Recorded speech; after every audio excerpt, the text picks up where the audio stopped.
તમે મહેનત કરો, ભણો ગણો, અને છતાંય તમે જે ઈચ્છા કરો કે મારા ડોક્ટર બનવું, વકીલ બનવું, જજ બનવું, પોલીસ બનવું, અને છતાંય ના બનો ને, તારે એમ કે માં હવે હું કશું કરવાનો નહીં, લે આ તારા માથે પડ્યો.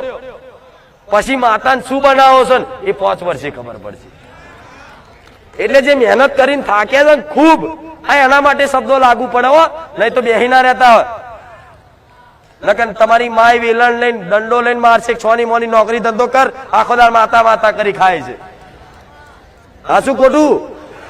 હા એટલે મહેનત કરવી, પણ જેને આ મહેનતો કરી હોય, રાત દાડાના ઉજાગરા કરીને વાંચન કર્યા હોય, મહેનત ખૂબ કરી હોય, અને છતાંય એને જે લક્ષ્ય ધાર્યું હોય એ લક્ષ્ય પૂરું ના થયું હોય ને, અને નિરાશ થયેલા હોય ને, અને નિરાશ થયેલા જો મારી વાતો હોભરતા હોય ને, તો એ દીકરા દીકરાને દરેકને કહીશ કે તમે તમારી માને અને મારી જેવી માતા જે ગુરુ માનો છો, જેને મને માનો છો ને, તો મારે પર એક હાથ ઊંચા કરી અને કહી દેજો કે માં બધું કરે, હવે નહીં થતું, હવે તું સંભાળ, મારી કુળદેવી સંભાળ. બસ તમારી કુળદેવી અને મને માતાને હોપી દીધું ને, અને આગળ જતા મારે શું બનાવવા છે ને એ મને 2 વર્ષે 5 વર્ષે મળવા આવજો કે માં આ વાત અમે પાલન કરી, અને માં તું બોલતી ને આજ માં તે મને શું બનાવ્યો એની કોઈ વાત નહીં થાય એવી.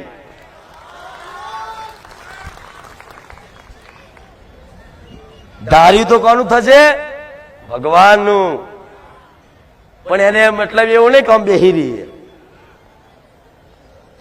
એના માટે તમે તમારા પરિવારનું ભરણ પોષણ કરવા માટે, તમારા મોજશોખ જે હોય, કપડા ઓઢવા પહેરવા માટે, ઘર સારું બનાવવા માટે મહેનત કરવી. તમારી મહેનત ને મારા આશીર્વાદ, આ 2 જોઈએ. ખાલી મહેનત થી નહીં થતું, જોડે આશીર્વાદ જોઈએ. બરોબર? તો મારા તો એવા જ આશીર્વાદ છે જે દિલથી દીકરાઓ રાત દાડા નોકરી કરી અને મહેનત કરે છે ને, એમના દરેક દીકરાઓને એવા આશીર્વાદ છે કે તમે તમારી મહેનત ના છોડતા. હું મેલડી જોડે છું જ, આજે ને કાલે તમને ગાડી ના ફેરવું, મારું નામ મેલડી માતા ને. અને તમારા ગામમાં જો તમારો વટ ના રાખું ને, મને મેલડી આવીને કહેજો. તમારા કુટુંબમાં ગોળા વટ ના રાખું ને, તમારા કુટુંબમાં જે કુટુંબ અત્યારે એમ કેતું હોય છે કે નવેલી ખુખાર વેરડી વાળી થઈ જાય છે, એને જો લાઈનમાં ના લાવું મારું નામ મેરડી માતા નહીં. ચૂપ રહો, ચૂપ, બોલવાનું નહીં. આપણે અત્યારે બોલવાનું નહીં, જવાબ બોલીને નહીં આલવાનો. આમ બધું થઈ જાય ને પછી બોલવાનું નહીં, એને ખબર પડી જાય કે આ જવાબ મને મળી ગયો. સમજ પડી? એટલે ક્યારે આ વસ્તુ કરતા શું કીધું? કોઈને બોલવાની જરૂર, કહેવાની જરૂર, અહંકાર કરવાની જરૂર, ચૂપ રહ્યા. ચૂપ, ગમે તેવું બોલે મેણા મારે ચૂપ રહેવાનું. એ આપણે વાત જ નહીં કરવાની માતાની. જો આપણી કદર ના થતી હોય વાત સુલ્યા કરીએ. હું ચમ તમારી આગળ આટલું બધું બોલું છું કે મને હોભરવા વાળા લાખો છે, જે મને ના માનતા હોય, જે મને ના ચાહતા હોય, એવાની આગળ મને માતાને બેહાડ દે અને કે તમે માતાજી હોય થેડો બોલો. નવરી છું તારા હાથે હેડ સોની મોની.